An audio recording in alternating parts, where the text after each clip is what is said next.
मोहसिन उम्मुल अब्बास व उम्मे अबीहा अल सय्यदा फातिमा ज़हरा अल्लाहुम्मा सल्लि अला मुहम्मद वलानल्लाहु तआला अला अअदाइहिम अजमईन अम्मा बाद फ़क़द क़ाला हक़ सुब्हानहु तआला फ़ी किताबिहिल मजीद व फ़ुरक़ानिल हमीद बिस्मिल्लाहिर्रहमानिर्रहीम सुम्मा औरसनल किताबल्लज़ी अस्तफ़ैना मिन इबादिना बुलंदतर सलवात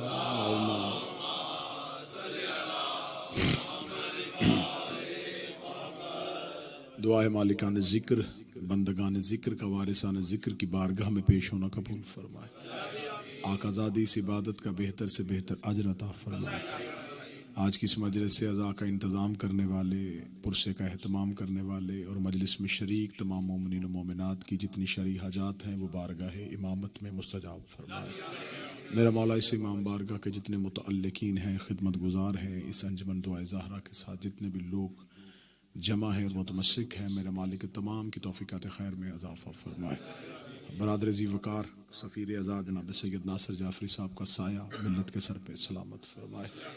मेरा मौला जितने भी इस ज़िक्र में जो हाजात लेके आए हैं, सिब्त अकबर नवाज साहब पैगम्बर हज़रत इमाम हसन मुज्तबा की इज़्ज़त का वास्ता वो दुआएं कबूल फरमाए। हमें मारफत आले मोहम्मद विलायत आइमा मासूमीन और इंतज़ार हुज्जत नसीब फरमाए। दुआओं की कबूलियत के लिए मिल के मुमकिन हद तक बुलंद सलवा तलावत फरमाए।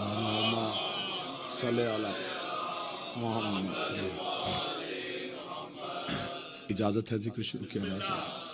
आज की गुफ्तगू है उस शहनशाह, उस मौला, उस आका की ज़ात पे कि हुसैन जिसकी तफसीर है उस कुरान को हसन कहते हैं।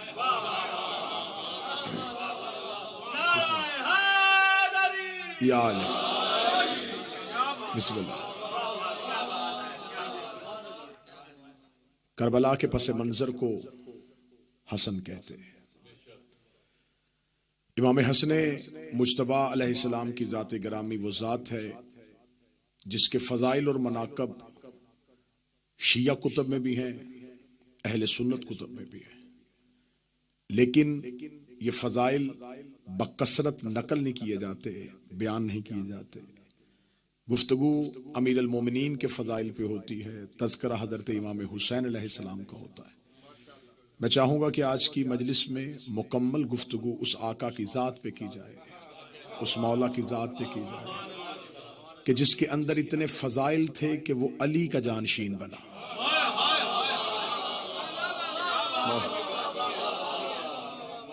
ये अली ही को ज़ेबा था कि वो रसूल की जगह पे बैठते, और ये इमाम हसन को ज़ेबा था कि वो अमीर अल मोमिनीन की जगह पे बैठते। इस आका, इस मौला जिनकी सखावत, जिनका इल्म, जिनका शुजाअत, जिनकी फसाहत, जिनकी बलागत भरी हुई है किताबें उन वाक़यात के साथ, जिस एक एक वाक़े से पता चल जाता है कि इमाम हसन किन खसूसियात और किन औसाफ हमीदा के मालिक थे। कभी भी इमाम हसन का तकाबुल हम शिया मिंबर से नहीं पढ़ते, और वैसे भी तकाबुल बनता ही नहीं। मैं सतर कहने लगा हूं जो इमाम हसन की आमद से वाकिफ है, जिनको मौला इमाम हसन का जो जश्न मनाते हैं उनके लिए सतर पढ़े। जो रमजान के दरमियान में दो नमाजों के दरमियान भी उतरने के लिए ज़हरा का मुसल्ला मांगे, बादशाह हुसैन इन हाथों को सलामत, शहजादी कौनैन इन हाथों को सलामत।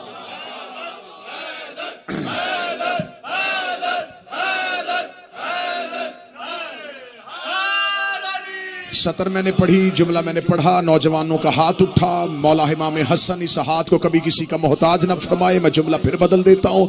मैंने कहा जो रमजान के दरमियान में आए, दो नमाजों के दरमियान में आए, वस्त भी हो रमजान का, दिन भी हो जुमा का, नमाज जोहर और असर के दरमियान जिसको जमीन पे उतरने के लिए पहला कदम रखने के लिए फातिमा के मुसल्ले की जरूरत हो, जो ज़हरा के मुसल्ले पे आए, जिसे बात समझ नहीं आई थी। मौला हसन 15 रमजान को आए थे, रमजान का वस्त था, आए जुमा के दिन थे, जोहर असर के दरमियान आए थे। और जनाब सैयदा के बारे में कहा जाता है माकूल फी हक वलदतल हसन बाद सलात ज़हर व सलातल असर। नबी की एक बीवी से पूछा गया था तू बता तूने फातिमा को कितना पाक पाया। उसने कहा मैं उस बतूल की पाकीज़गी का क्या हक बयान करूं जिसने ज़ोहर की नमाज पढ़ के दुनिया को हसन जैसा इमाम दिया था और असर की नमाज के लिए फिर मुसल्ला इबादत पे आ गई थी। न रोजा टूटा था न मुसल्ला छूटा था, न रोजा टूटा था न मुसल्ला छूटा था। जो दो नमाजों के दरमियान जमीन पर ज़हरा के मुसल्ले पे उतरे, मैं उसका तकाबुल उसके साथ कैसे पढ़ूं जिसकी वल्दियत में 4 लोगों में झगड़ा हो जाए। क्या तकाबुल पढ़ा जाए।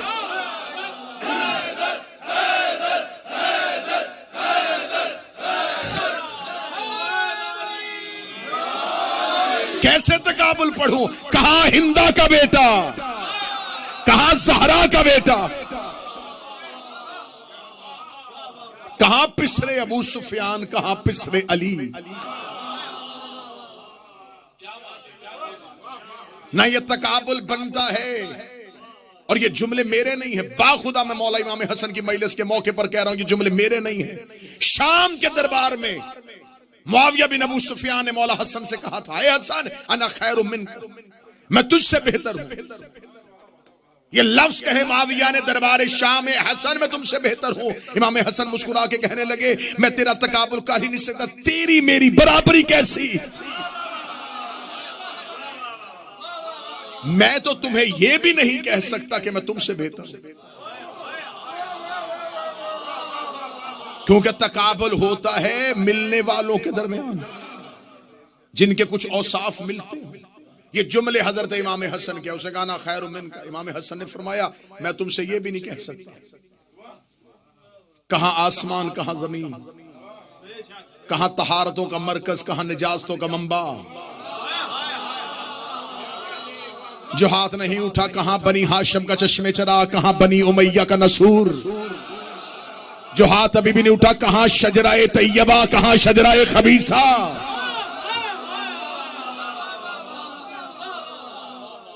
ये नस्ले हाशिम, वो नस्ले उमैया। तकाबुल कैसा, न खानदानों का तकाबुल, न मां का मां से तवाज़ुन, न बाप की बराबरी बाप से, न दादा की बराबरी दादा के साथ।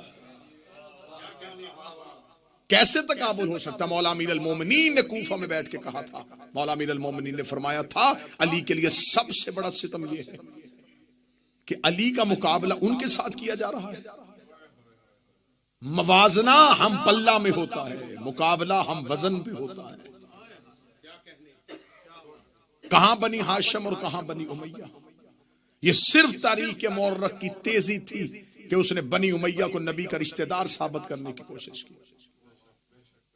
वरना मैं मिंबर पे कई बार कह चुका हूं और उस बात को मैं इतनी कसरत के साथ पढ़ना चाहता हूं कि यह हर कान तक पहुंच जाए। बनी उमैया की नबी के साथ कोई रिश्तेदारी नहीं। अब्द मनाफ के 2 बेटे थे, एक का नाम अमर था, एक का नाम अब्दुल शम्स था। मैं बच्चों को समझाने के लिए, अमर और अब्दुल शम्स, ये हजरत अब्द मनाफ के 2 बेटे थे। दोनों शाम में रहते थे, दोनों ही तजारत करते क्योंकि सरकार हजरत अब्द मनाफ की तजारत शाम में थी। अमर को किसी ने बताया कि तुम्हारा आबाई वतन जो मक्का है वहां कहत पड़ चुका है। जनाब अमर 200 ऊंटों पे रोटियां लाद के शाम से चले और मक्का पहुंचे। मक्का के 200 ऊंट अल्लाह की राह में ज़िबा किए, उसके शोरबे के अंदर रोटियां भगोई, 3 महीने मक्के वालों को खिलाई। और वो जो शोरबे में भगोई रोटी होती थी उसे अरबी में हश्म कहते थे। इतना खिलाया कि मशहूर हो गए हाशिम। बाबा सरकार आगे तशरीफ ले, बाबा जी आगे तशरीफ। सलवात सारे हज़रात मिल के बुलंद आवाज से बिस्मिल्लाह सरकार, बिस्मिल्लाह।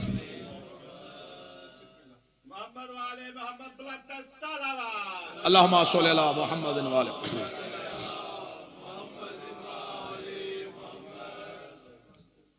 सरकार आगा जी शरीक मजलिस हुए, मजलिस की रूहानियत में मजीद इजाफा और मेरे लिए ये सआदत की दुआ का हसूल बना और उनकी बरकत जो है वो मुझे जैसे तालिब इल्म के लिए बाइस फजीलत बनी। इतना खाना खिलाया कि मशहूर हो गए। जब हजरत अमर ने मक्का में खाना खिलाना शुरू कर दिया तो अब अब्दुल शम्स कहाँ रह रहे थे? तो जो मेरी तरफ शाम में, अब्दुल शम्स शाम में थे, अमर कहाँ आ गए? मक्का में। खाना खिलाना शुरू कर दिया। अब मक्का के लोगों ने जनाब हाशिम को जाने नहीं दिया। मतवल्लियत काबा हजरत हाशिम के पास थी, खाना काबा की चाबियां हजरत हाशिम के पास थी। हर साल हज करने वालों के आने का इंतजाम अकेले हजरत हाशिम का। पूरे मक्का और हजाज में हजरत हाशिम की सखावत मशहूर हो गई। सरकार हजरत अब्दुल शम्स का शाम में इंतकाल हो गया। अब्दुल शम्स के घर में एक कनीज रहती थी। वो कनीज एक बच्चे को अपने साथ लेके आई थी। अब्दुल शम्स के मरने के बाद उस बच्चे ने दावा कर दिया कि मैं अब्दुल शम्स का बेटा हूं, जबकि वो कनीज जो काम करने के लिए अब्दुल शम्स के घर में रहती थी उसका बेटा था। उसका नाम था उमैया। जब इसे खबर हो गई कि जो मेरा चचा जिसका नाम अम्र था वो मक्का में जाकर रईस है और मक्का की सरदारी उसके पास है, इसने मक्का में आकर दावा किया कि मैं अब्दुल शम्स का बेटा हूं। सरकार हजरत हाशिम ने कहा ये झूठ है, ये बहतान है। अगर ये मेरे भाई अब्दुल शम्स का बेटा है तो इसे कहो खाना काबा के करीब जाए और दीवार काबा पे हाथ रखे इस बात की गवाही दे। जब ये दीवार काबा के करीब जाना शुरू हुआ तो मक्का के लोगों ने इसकी शक्ल को एक जानवर की शक्ल में देखना शुरू किया। लोगों ने मक्का से इसको निकाल दिया और ये दोबारा शाम पहुंच गया। उमैया को फिर उसके आगे एक बेटा हुआ, उसका नाम हर्ब, और हर्ब को एक बेटा हुआ जिसका नाम था अबू सुफियान। खानदाने बनु हाशिम के साथ कोई ताल्लुक नहीं, खानदाने रसूल के साथ कोई ताल्लुक नहीं। अब मैं हजरत इमाम हसन का एक हमला पढ़ने लगा। वैसे तो शुजात हजरत इमाम हसन पढ़ने के लिए एक ही जुमला काफी है कि अब्बास हसन के शागिर्द थे। इसके बाद ना भी पढ़ा जाए हजरत इमाम हसन की शुजात तो इसी में बंद है। हजरत अबुल फजल अब्बास इमाम हसन के शागिर्द।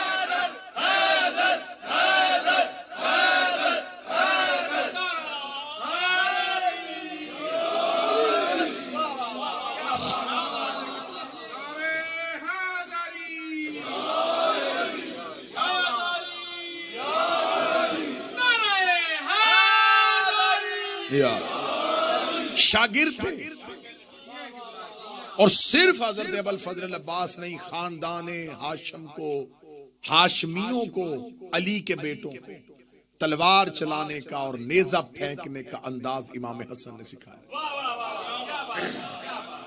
बाबा जी आज मौर्रख बहस कर रहा है हसन को लड़ना नहीं आता था। हसन लड़ते नहीं थे, हसन को जंग करनी नहीं आती थी। इमाम हसन सुलह पसंद थे, धीमे मजाज के मालिक थे। हसन लड़ते नहीं थे, हसन लड़ते नहीं थे। हमें तेरे अंदर के दर्द का पता है, तूने इसलिए कहा कि हसन लड़ते नहीं थे। तुझे हसन की शुजात से तकलीफ इसलिए है कि जमल में ऊंट की टांगे हसन ने काटी थी।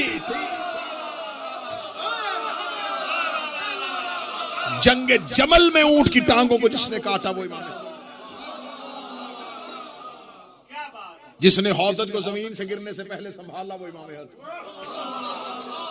जिसने जंगे सफीन में अकेले ने फुरात का घाट खाली करवाया था। मैं हमला पढ़ देता हूं सरकार हजरत।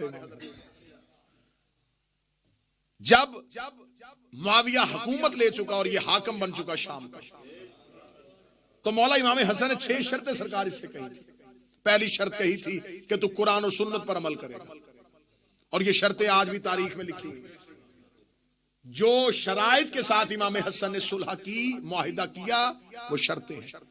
देखिए सुलह कहना गलत होगा, ये मुआहिदा था।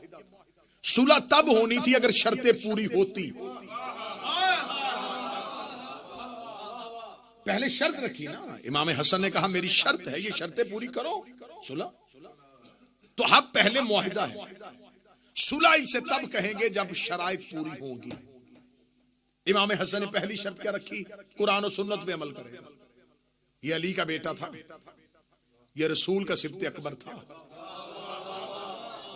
कितनी प्यारी शर्त रखी। अब मैं सतर पढ़ने लगा और चेहरों पे मेरी नजर। इमाम हसन ने पहली शर्त रखी है कुरान और सुन्नत पर अमल करेगा। शर्त बता रही है कि मुआहिदा किसी मुसलमान से नहीं हो रहा। जो हाथ उठा सके वो उठाए, जो बोल सके वो बोले। शर्त बता रही है कि यह मुआहिदा किसी मुसलमान से नहीं। आज बंदा किसी बंदे से कहे कि तू शिया है तो पहली शर्त यह है कि तू अली वलीउल्लाह पढ़ेगा। वो कहेगा अली वलीउल्लाह पढ़ता हूं तो शिया हूं। ये कैसा मुसलमान था कि जिससे इमाम हसन कह रहे तू कुरान और सुन्नत पर अमल करेगा। दूसरी शर्त इमाम हसन ने रखी, कुरान और सुन्नत पर अमल करेगा। दूसरी शर्त यह है कि आज के बाद तेरा कोई किराए का खतीब मिंबर पे मेरे बाप अली को नहीं भौंकेगा। उसने शर्तें पूरी नहीं की थी, शर्तें पूरी हो जाती तो आज हर मिंबर से अली पढ़ा जाता। अब यह बात मैं 40 हिजरी से लेकर 2024 तक लेके आने लगा हूं। अगर आज किसी मिंबर से कोई खतीब अली के खिलाफ बोलता नजर आए तो समझ लेना कि किसकी तनख्वाह पे पल रहा है।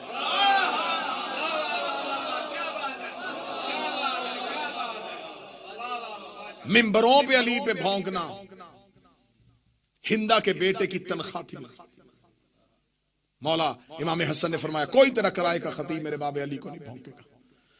तीसरी शर्त रखी थी, मेरे शियों के हकूक का ख्याल रखा जाएगा। मेरे शियों को नाहक कत्ल नहीं किया जाएगा, उनके हकूक मजरू नहीं किए जाएंगे। क्यों? मौला इमाम हसन बचा रहे थे, अपने नौकरों को बचा रहे थे, अपने असहाब बचा रहे थे करबला के लिए। जमीन साजी कर रहे थे इमाम हसन। इमाम हसन मुश्तबा ने ये शराइत रखी। और अगर आप तारीख को बगौर उसका मुतालिया करें, कैसी कैसी शख्सियात का कत्ल हुआ था उस दौर में। हुजर इब्ने अदई जैसे, रुशैद हजरी जैसे लोग, अब्दुल्ला इब्ने मसऊद जैसा लोग, मुफस्सिर कुरान जिसने तफसीर अली से ली थी, जो मुफस्सिर कुरान था। मुआविया ने उसे अपने दरबार में खड़ा करके छड़ियों के साथ मरवाना शुरू किया। बूढ़े थे और सिर्फ बेटियां थी, उनकी बेटा कोई नहीं था। जमीन पे जख्मी गिरा पड़ा था ये अली का सहाबी, ज़ईफ। और मुआविया तक से नीचे उतर के करीब आके कहने लगा क्या फायदा हुआ अली की मोहब्बत का, अभी थोड़ी देर के बाद मर जाएगा, दुनिया में तेरी बेटियां अकेली रह जाएंगी, कैसे अपना मुआश का बंदोबस्त करेंगी, कैसे जमाने में जिएंगी।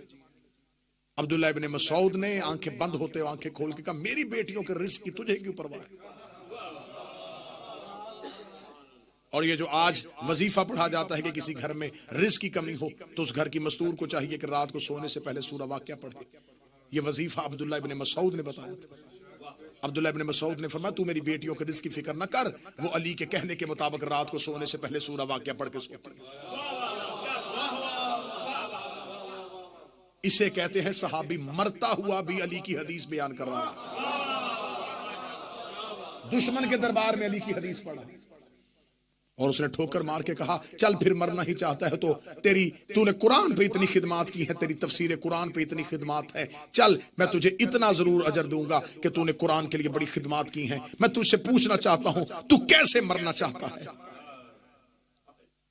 तेरी खिदमत के एवज में तुझे इतनी छूट दे देता हूं, तू जिस तरह मरना चाहे मैं तुझे वैसे मारूंगा, तू कैसे मरना चाहता है, तू कैसे मरना चाहता है। अब्दुल्ला इब्ने मसऊद ने बंद आंखों खोल के कहा बिल्कुल ऐसे जैसे 12वें के दौर में तू मेरे हाथ से मरना चाहता।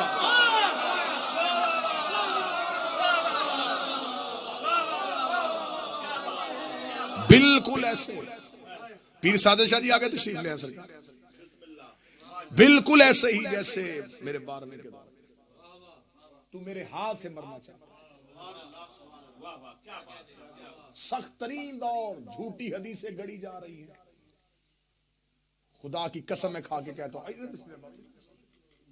अगर आप उस लम्हे में तारीख का मुतालिया करके देखें, इस दौर को तारीख में लिखा जाता है वज़ाए हदीस का दौर। वज़ाए हदीस का दौर, झूठी हदीसों की फैक्ट्रियां थी। ये वो दौर है जिसमें इमाम हसन जिंदगी गुजार रहे। दौर कौन सा है? झूठी हदीसें इतनी बनाई जा रही हैं कि लोग बाजार में सब्जी खरीदने के लिए हदीसें लेके जाते थे, हदीसें देते थे और सब्जी खरीदते थे। हदीसों की कीमत थी मार्केट में। जो 50 हदीसें बनी उमैया के हक में लिख के लेके आएगा इतने में तोली जाएंगी। जो 20 हदीसें अली के खिलाफ लिख के लेके आएगा इसे कहा जाता है फितनाए वज़ाए हदीस। इतनी हदीसें बनाई गई, इतनी हदीसें बनाई गई, इतनी हदीसें बनाई गई कि अहले सुन्नत का खुद अपना इमाम अबू हनीफा कहता है कि मेरे सामने खड़ा होकर एक शख्स हदीस पढ़ रहा था कि मैंने अबू हनीफा से सुना है। यह अहले सुन्नत की किताब में लिखा हुआ है, वज़ाए हदीस के बाब में लिखा हुआ है। अबू हनीफा ने देख के कहा कि तूने किससे की हदीस सुनी? उसने कहा अबू हनीफा से। उसने कहा बदबख्त खुदा तुझे जहन्नम में मुंह के बल गिराए, अबू हनीफा तो मैं हूं, मैंने तो आज तक ये हदीस नहीं पढ़ी। ये दौर था, क्योंकि ये मेरी बात इस माइक के जरिए पूरी दुनिया में सुनी जा रही है। जो लोग आज कहते हैं अली और माविया भाई भाई, बैनर लगे हुए हैं पाकिस्तान के शहर, सोशल मीडिया पे शोर है, ये तो शियों की सिर्फ दुश्मनी है। बड़े बड़े अहले सुन्नत के स्कॉलर्स ने इसकी रद्द खुद पेश की। खुद अहले सुन्नत फ्रंट पे आके खड़े, वो कह रहे कि नहीं, उन्हें खबर है कि अगर हमने इसे अपने खाते में डाल लिया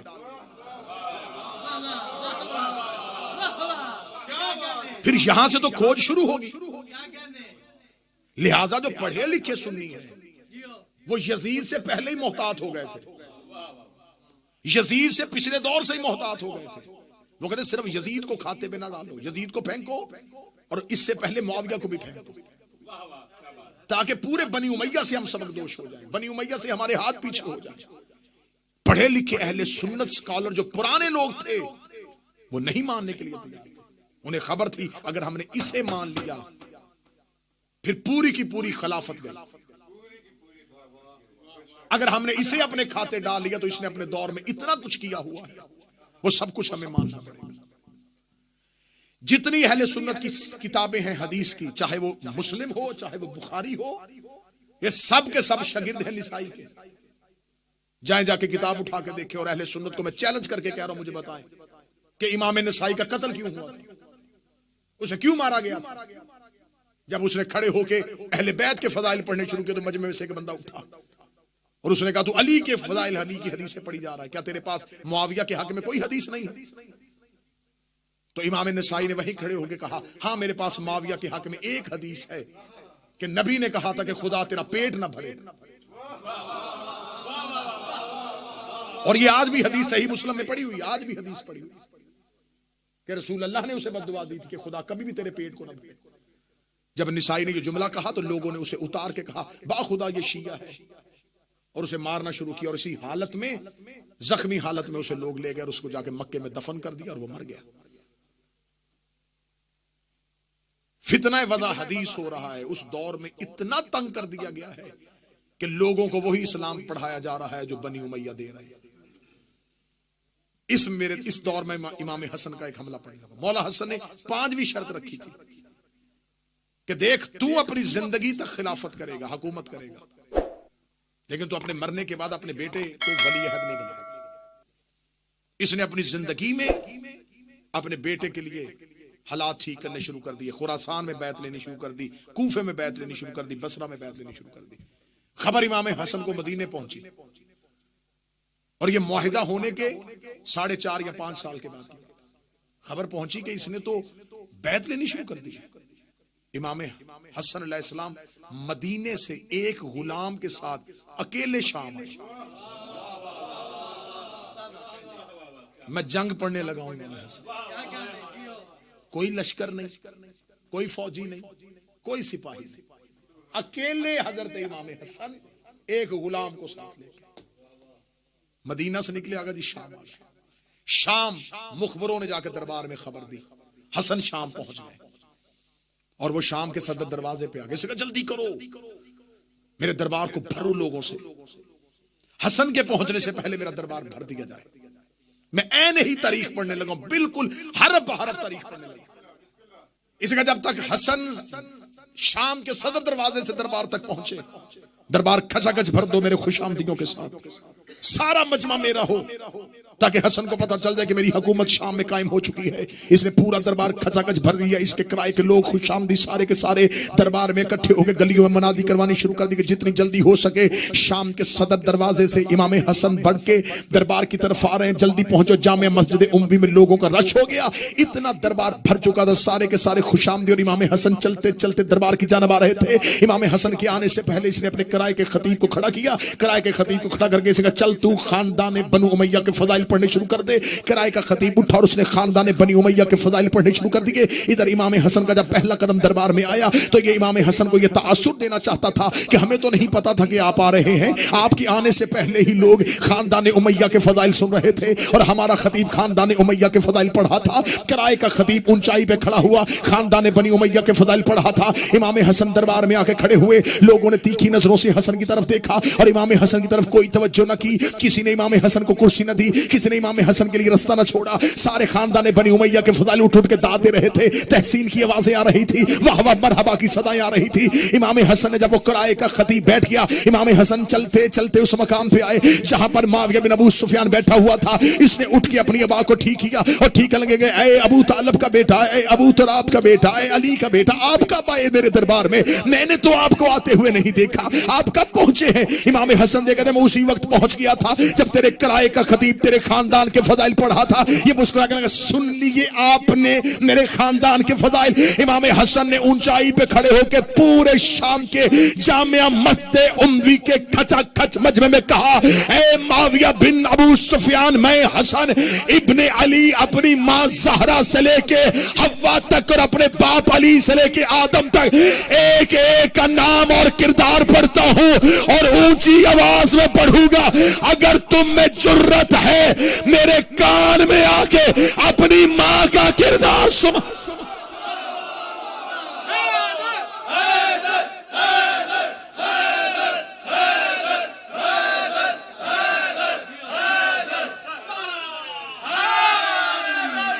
मुझ पे फख्र मुबाहात करने वाले, ऐ मेरे खानदान पे फख्र करने वालों, ऐ मेरे खानदान पे फख्र मुबाहात करने वालों, कान में आके पढ़ो।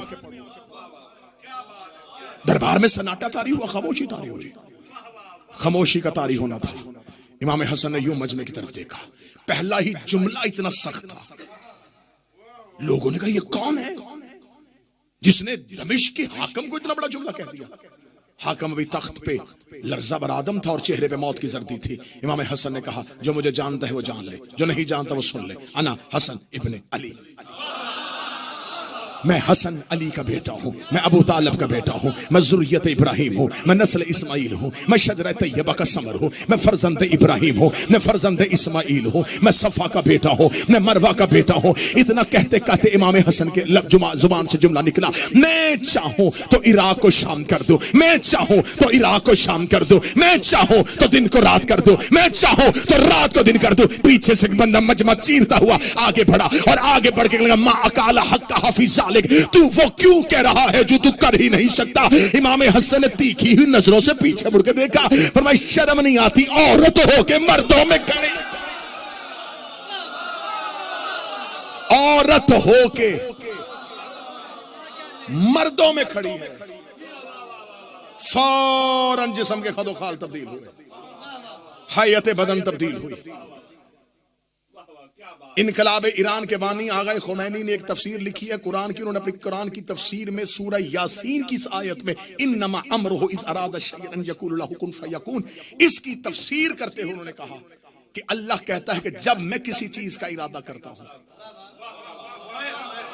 मैंने हवाला दिया है, आगा खुमैनी ने अपनी तफसीर में लिखा, उसे कहा जब खुदा किसी चीज का इरादा करता है तो खुदा कहता है जब मैं इरादा करता हूं तो मैं कहता हूं हो जा तो वो हो जाती है। फिर उन्होंने इसके आगे तफसीर में लिखा कि ये बात मखलूक को समझाने के लिए है, वरना अल्लाह के इरादे कहने और होने में फासला नहीं होता। उन्होंने कहा अल्लाह के इरादे में, कहने में और होने में कोई फासला, कोई वकू नहीं होता। उसका इरादा ही उसका कहना है, उसका कहना ही उसका होना है, उसका इरादा ही उसका कहना है। उसका कहना ही उसका होना है। ये तफसीर हो गई कि अल्लाह का इरादा अल्लाह का कहना है, अल्लाह का होना है। मैं मर्जी के चौक में अपनी जुबान कटवाऊंगा। हसन ने शाम के दरबार में मुसल्ला बिछा के 2 रकत नमाज पढ़ के दुआ नहीं की कि मेरे अल्लाह इसे औरत कर दे, मेरे अल्लाह इसे औरत कर दे। हसन ने कह दिया, वो हो गया।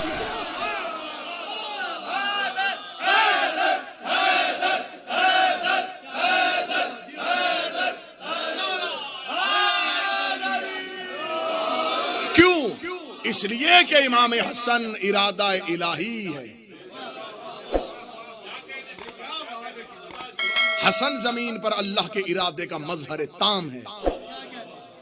यह तजल्ली परवरदिगार है। अल्लाह का कहना इनसे साबित है, क्योंकि ये दलील परवरदिगार। कहा शर्म नहीं आती औरत होके? मर्दों, यहां तक आपको जाकिरी ने सुनाई है। मैं इससे अगली हदीस का अगला टुकड़ा सुनाने लगा। अब इससे भी अच्छा टुकड़ा सुनाने लगा हूं। जब कहा शर्म नहीं आती औरत हो के मर्दों में आ गई है, हैयत तब्दील हुई, खदोखाल तब्दील हुए, मिंबर की पूरी खतीबाना जिम्मेदारी के साथ जुमला कहने लगा। जो ही बदन तब्दील होना शुरू हुआ तो अपने आप में शर्मिंदगी में ऐसे मजमे से बाहर निकलने का इरादा किया। इमाम हसन ने पीछे आवाज कहा, रुक जा, कहां जा रहा है? घर जाके क्या करेगा? घर पे तो औरत बैठी थी, जा, हमने उसे मर्द कर दिया है। हमने उसे मर्द कर दिया।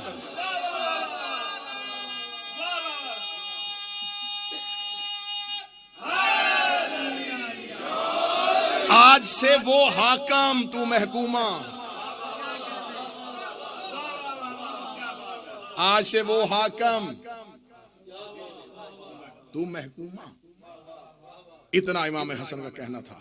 अब पूरे दरबार में जब लोगों ने मोजज़ा देख लिया, अब एक मर्द को अभी अभी जिसने औरत बनते देखा हो, अब दूसरे की हिम्मत है? बिल्कुल खामोशी तारी हुई। जब बिल्कुल सन्नाटा तारी हो गया, हैबत हसन, हसन की हैबत ने शाम के महल को ऐसे पत्थर का कर दिया। अब इमाम हसन की आवाज जामे मस्जिद उम्वी की दीवारों से टकराई। फरमाया, सुनो, लकड़ी के तख्त पे बैठ के फख्र करने वाले,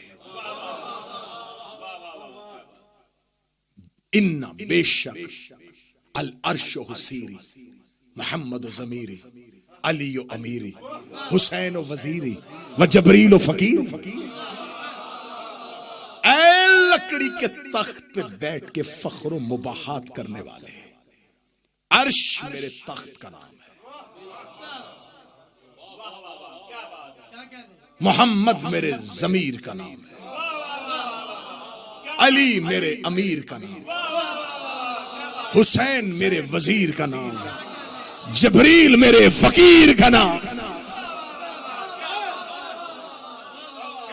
अल अर्श सीरी, मोहम्मद ज़मीरी, व अली अमीरी, व हुसैन वजीरी, व जबरील फकीरी।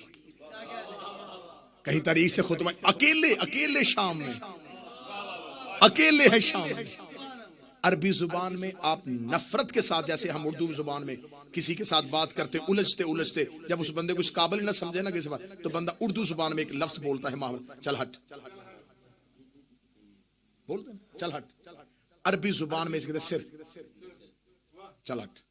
और अगर सामने औरत हो तो उसको सिर नहीं, सीरी, सिर कहा जाता है मर्द के लिए, सीरी कहा जाता है औरत। चल हट, मर्द हो सिर, औरत हो सीरी।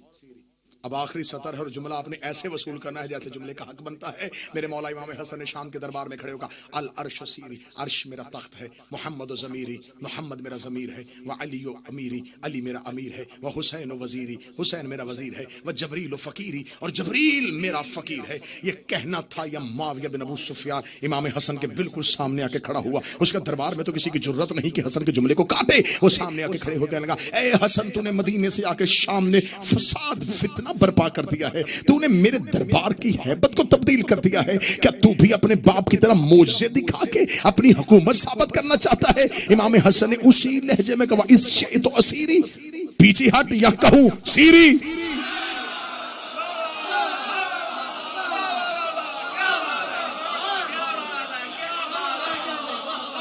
पीछे हटेगा या तुझे भी कहूं सीरी? और सीरी औरत के लिए कहा जाता है।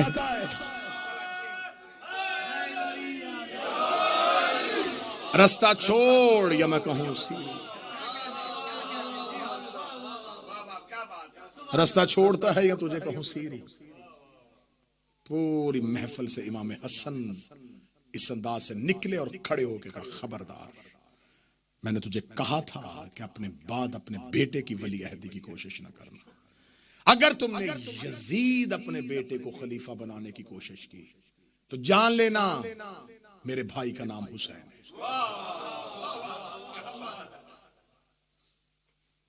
बहुत खूबसूरत जुमला मुर्तजा मुताहरी का है। उन्होंने कहा, आशूरा हुसैनी होने से पहले हसनी थी।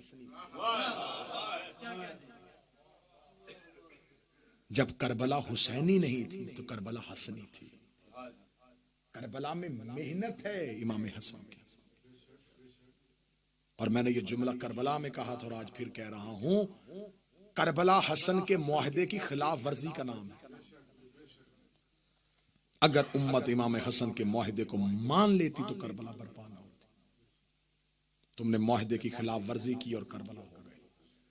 हसन इमामत में इतना जरूरी है कि हसन की दी हुई शर्तों को ना मानो तो अगला इमाम करबला बर्पा कर देता।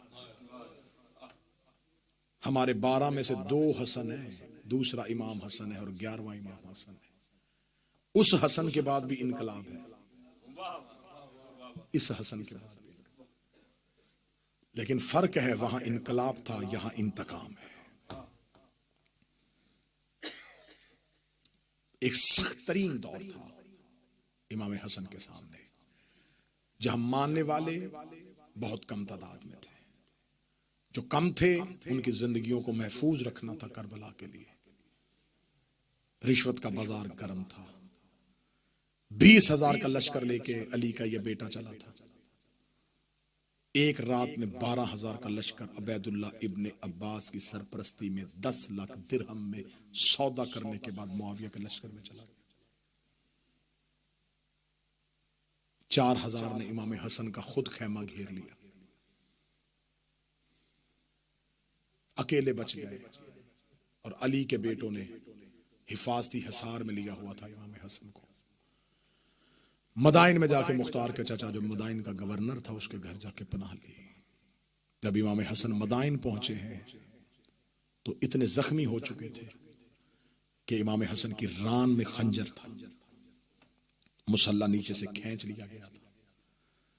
साथ देने वाले इमाम हसन को क्या कह के बुला रहे थे, अस्सलामु अलैका या मुज़ल्लिल मोमिनीन, ऐ मोमिनों को जलील करने वाले तुम पर हमारा सलाम। इतना तन्हा कर दिया रसूल का बेटा। बहुत दफा जहर देने की कोशिश की लेकिन साबित ना हो सकी, कारगर ना हो सकी। फिर आखिरी जहर रूम से मंगवाई गई। ज़मुर्द की जहर थी, सख्त इतनी थी कि इसके बारे में कहा जाता है अगर इसका एक तिनका इस जहर का एक तालाब में फेंक दिया जाए तो उस तालाब के सारी मछलियां और आबी जानवर मर जाएं। अगर दूध देने वाले जानवर के सींग को लगा दिया जाए तो वो खून देना शुरू कर दे। ये जहर रूम से मंगवाई गई, शाम से अशस बिन कैस जो दुश्मन अली और दुश्मन अहले बैत खानदान था, जिसके बाप ने इमाम मौला अमीर अल मोमिनीन से जंग की और इसके दोनों बेटे करबला में। इसका एक बेटा जिसने हुसैन का मुस्लिम दारुल उमारा से गिराया था और दूसरा वो जिसने करबला में हुसैन के पहलू में नेजा मारा था।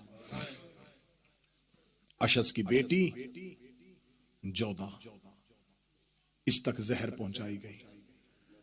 अगर तू ये काम कर ले तो लाखों दिरहम और यजीद के साथ तेरा अक्द और तुझे मुमलकत इस्लामिया की मलका बना दिया जाएगा। इस बदबख्त औरत ने, तारीख कहती है, अंगूरों में जहर, खजूरों में जहर, घर के पानी के घड़े में जहर और दूध में जहर, हर बर्तन में जहर डाल दी कि कोई भी तदबीर नाकाम ना हो। मौला इमाम हसन घर पहुंचे मस्जिद से, ये आई और इसने आकर सवाल किया, आपके लिए कुछ खाने के लिए लेके आऊं? इमाम हसन ने फरमाया नहीं। इसी का मैंने आपके लिए दूध में शरबत तैयार किया है। दूध इमाम हसन के सामने आया। इमाम हसन एक तरफ इसकी तरफ देखा और देख के इमाम की जुबान से पहला जुमला निकला, जोधा मेरा कासिम अभी छोटा है।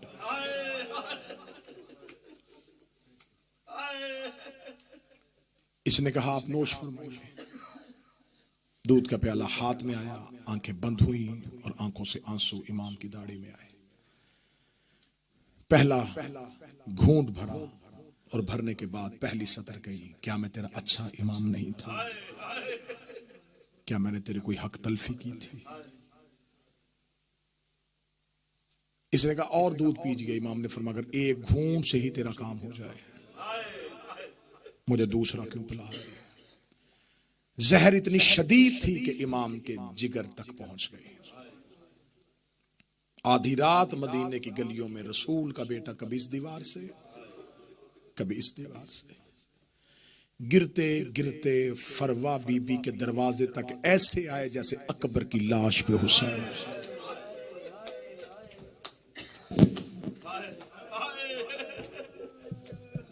रोते रोते दरवाजे तक पहुंचे। दरवाजे पे आके मौला इमाम हसन रुक गए। बीबी फरवा हुजरे के अंदर थी। इमाम हसन ने आहिस्ता आहिस्ता दरवाजे पे दस्तक दी। फरवा दरवाजा खोल, फरवा दरवाजा खोल। जनाबे फरवा तड़प के उठी। जब आके दरवाजा खोला तो इमाम हसन की हालत क्या है? सर से अमामा उतरा हुआ है, गिरेबान चाक है और हाथ सीने पे है। बेबी फरवा देखे कहती मौला आपकी ये हालत किसने बनाई? रो के कहते मेरी हालत बाद में पूछना, पहले मेरा कासम जगा। अलविदाई मजलिस है, कल मेरा सफर है। अयाम अज़ा से आपकी नौकरी पे हाजिर हुआ हूं। कोई गुताही कोई गलती हुई हो मैं माजरत चाहूंगा। जिंदगी बाकी, मुलाकात बाकी। अलविदा कर रहे हैं हम नबी की बेटियों को। ऐ रसूल अल्लाह की बेटियों, हमसे अयाम अज़ा में कोई गलती हुई हो, तुम्हें हुसैन के घोड़े से गिरने का वास्ता, हमें माफ कर देना। बीबी हमसे रोने का हक अदा नहीं हो सका। हक तो ये था कि हम मर जाते तेरे हुसैन को रोते रोते। बीबी हमने बड़ी कोशिश की, हम जितने भी आंसू पेश कर सके। रसूल की बेटी हमारे आंसू कबूल करना, हमारा गिरिया कबूल करना। रो के कहते मेरा कासम जगा। 3.5 साल का कासम जो अभी भी नहीं रो सका, उसके लिए जुमला कहूं। जब हसन को जहर मिली, कासम की उम्र इतनी थी जितनी करबला में हुसैन की सकीना की उम्र थी। 3.5 साल का कासम मां ने हाथों पे उठा के बाप के सीने पे लिटाया। बाप के सीने पे जनाबे कासम का आना था। जनाबे कासम तड़प के उठे। रो कहते अम्मा तूने मुझे गर्म रेत पे क्यों सुला दिया? मां रो के कहती मेरा लाल जा, गर्म रेत नहीं बाबे का सीना है। जब कहना बाबे का सीना है, कभी बाबे की दाएं दाढ़ी चूम रहा है, कभी बाएं से दाढ़ी चूम रहा है। रो के जनाबे कासम की आवाज, बाबा आपका सीना इतना गर्म क्यों है? फरमाया कासम मेरा सीना न पूछ, जल्दी कर फुफ्फी के दरवाजे पे जा, जाके फुफ्फी को मेरी मौत की इतला दे के आ। और कासम अगर मेरी ज़ैनब सो रही हो उसे जगाना ना, नमाज शब के लिए उठेगी उसे मेरी हालत बता देना। मुझे बोल के बताओ जिसके घर में औलाद है 3.5 साल के बच्चे को भी मौत की इतला देनी आती है? चलो मुसाइब शुरू हो चुका है, हर बंदा रो रहा है। मैं रोती हुई आंखों से दुआ मंगवाता हूं, मेरे अल्लाह कोई बहन सो रही हो उसे भाई की मौत की इतला न मिले। सोई हुई बहनों से भाई की मौत की इतला बर्दाश्त नहीं होती। जनाबे कासम मदीने की गलियों में आधी रात दीवारों के सहारे लेता लेता, वो जिसकी मेहंदियां उठाते हो, वो जिसकी सेज सजाते हो, वो कासम जनाबे ज़ैनब के दरवाजे पे आया। दरवाजे पे हाथ रखा, दरवाजा बंद महसूस हुआ। जनाबे कासम ने दरवाजे पे सर रखा, रो के कह रहा अम्मा दरवाजा खोल, बाबे को जहर मिल गई है। अम्मा दरवाजा खोल, मेरा बाबा चंद लम्हों का मेहमान है। जनाबे कासम दरवाजे पे आई। बिस्तर से अली की बेटी तड़प के उठी, रो के कहती अम्मा फिजा चिराग रोशन कर। रो के बीबी क्या हुआ? फरमाया मैंने ख्वाब देखा है, मेरी माँ का पहलू से हाथ उठा हुआ है। रो के कह रही ज़ैनब मदीना फिर उजड़ गया। अजरो मिनल्लाह, अजरो ज़ैनब मदीना फिर उजड़ गया। अली की बेटियां बिस्तर से उठी। जनाबे फिजा ने घर का दरवाजा खोला। शहजादा कासम की पेशानी चौखट पे आई। फिजा ने चराग करीब किया, बच्चा कौन है? जो ही जनाबे कासम ने दहलीज से सर उठाया, फिजा चीख मार के कहती मेरा अमीर कासम। रो के कहता अमीर कासम नहीं, तेरा यतीम कासम। यतीम का लफ्ज आलिया के कान में गया। तड़पी अली की बेटी या ज़हरा ने तड़पी, रो के कहा अम्मा फिजा कौन? बीबी फिजा रो के कहती है बीबी उजड़ गए। हसन का अमीर दरवाजे पे आया है। बीबी ज़ैनब दरवाजे पे आई, जनाबे कासम की हालत क्या है? गिरेबान फटा हुआ है, सर पे मदीने की रेत है। बीबी देखी कदी कासम बोलना ना, मैं तेरा चेहरा देख के पहचान गई। अली की बेटियां अपने घर से चादर लेके जनाबे हसन की हवेली की जानब दौड़ी। इधर मौला हसन की हालत क्या है? जिगर के टुकड़े कट कट के तश्त पे आ रहे हैं। मौला हसन की आवाज आई, कासम की माँ जब मेरी ज़ैनब आए मेरे जिगर के टुकड़े छुपा लेना, मेरे जिगर के टुकड़े देख के मेरी ज़ैनब मर न जाए। इधर दरवाजे पे अली की बेटी का पहला बहन आया। जनाबे फरवा ने जिगर के टुकड़ों पे चादर डाली, ज़ैनब का कांधे पे हाथ आया। रोगी कहती छुपाना, मैं हाथों पे लेने आई हो। मेरी मां ने वसीयत की थी जितने मेरी सनत के टुकड़े हुए हैं इतने हसन के जिगर के टुकड़े। अजरो मिन अल्लाह। आ गई अली की बेटियां, आ गए अली के बेटे। इमाम हसन की हालत क्या है? जिगर फट चुका है, जिगर कट कट के बाहर आ गया। मौला इमाम हसन की आंखें बंद है। मौला हुसैन के जानू पे हसन का सर है। अल्लाह किसी भाई को भाई के सामने मौत न दे। बंद आंखों में मौला हसन की आवाज आई, हुसैन जी आका मेरी ज़ैनब कहाँ है? मौला आपके कदमों में बैठी है। मेरी कलसूम कहाँ है? मौला आपका बायां कदम पकड़ के बैठी है। मौला हसन को जिगर के टुकड़े भूल गए। रो के कहने लगे हर कोई आ गया, किसी ने अब्बास को नहीं बुलाया। मौला हुसैन की आवाज आई, दरवाजे पे खड़ा है, रो रो के कह रहा है अब्बास भी जिंदा था। हसन को जहर मिल गया। बस सादात गैर सादात भाई के जानू पे भाई का सर था। कालू इन्ना लिल्लाहि व इन्ना इलैहि राजिऊन। भाई के जानू पे भाई की आंखें बंद हुई। भाइयों ने गुस्ल दिया, भाइयों ने कफन दिया। बड़ी मुश्किल से बहनों ने जनाजा छोड़ा। हाशमी जनाजा लेके मदीने के बाजार में आए। 13 लोगों ने आके हसन के जनाजे को रोका। इनमें से एक आगे खड़ा होके कहने लगा हुसैन कौन है? फरमाया मेरा भाई मर गया है।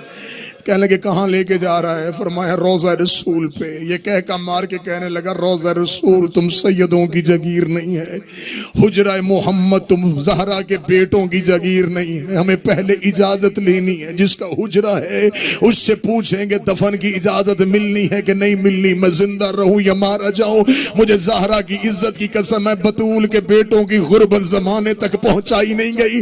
हसन का जनाजा मदीने के बाजार में खड़ा था। एक औरत ने रुमाल से इशारा किया। 300 तीर कमानों से आया। 300 तीरों का कमानों से आना था।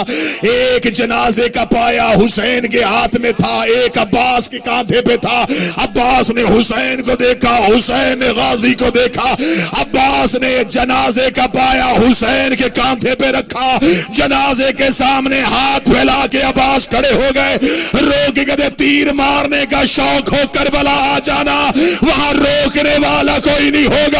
मेरे मरे के जनाजे पे तीर न 70 तीर हसन के जनाजे पे लगे। 70 तीरों का हसन के जनाजे पे लगना था। अब्बास हवेली ज़हरा की जानब दौड़े और किताबें कहती हैं जब अब्बास तेज चलते थे मदीने की गलियों में ज़लज़ला आता था। ज़ैनब दरवाजे पे खड़ी थी, मदीने की गलियों में ज़लज़ला आया। बीबी ज़ैनब रो कर दी कलसूम दुआ करना। लेके जनाजा गए थे, वापस अब्बास आ रहा है। हजरत अब्बास दरवाजे पे आए। आलिया ने अब्बास के सीने पे हाथ रखा, रख के कहती तुम तो जनाजा लेके गए थे, अकेले वापस क्यों आ गए? हजरत अब्बास ने सर से अमामा उतारा, ज़ैनब के कदमों में फेंका। रोगी कहने लगा बीबी तुझे तेरी माँ की चादर का वास्ता, मुझे मेरी तलवार दे, मेरे जनाजे पे तीर लगे। इन्होंने मेरे गरीब के जनाजे पे तीर। अजरो को मिन अल्लाह, अजरो को मिन अल्लाह, अजरो। पीछे से गरीब करबला की आवाज आई, ज़ैनब अब्बास को रोक ले। अली की बेटी ने अब्बास के दोनों शाने पकड़े, रोक दी, अब्बास हौसला, अब्बास हमारी मक्तल मदीना नहीं, अब्बास मेरा लाल, अभी हमने बहुत कुछ बर्दाश्त करना है। ज़ैनब आलिया ने अब्बास रोका हुआ था, या हुसैन जनाजा लेके घर आया। आखिरी 1.5 मिनट पढ़ने लगा, 1 से 1.5 मिनट, मुश्किल से मुश्किल दुआ, जनाजा बरामदगी के लिए तैयार। यहां से जनाजा उठेगा, मोमनीन में आएगा, मोहब्बत से चूमोगे जनाजा। इस जनाजे का यहां से यहां आना आसान है, इस जनाजे का बाजार से ज़ैनब के दरवाजे पे आना बड़ा मुश्किल। बादशाह का जनाजा सामने है, जनाजा घर आया, हुसैन सहन में जनाजा लेके नहीं गए, हुसैन जनाजा सीधा हुजरे में लेके गए। हुजरे में जाके हुसैन ने जनाजा रखा, हुजरे का दरवाजा बंद किया। अब हसन के जनाजे पे एक भाई खड़ा था, एक बहन खड़ी थी। मौला हुसैन की आवाज आई, ज़ैनब अगर जनाजा सहन में लेके गए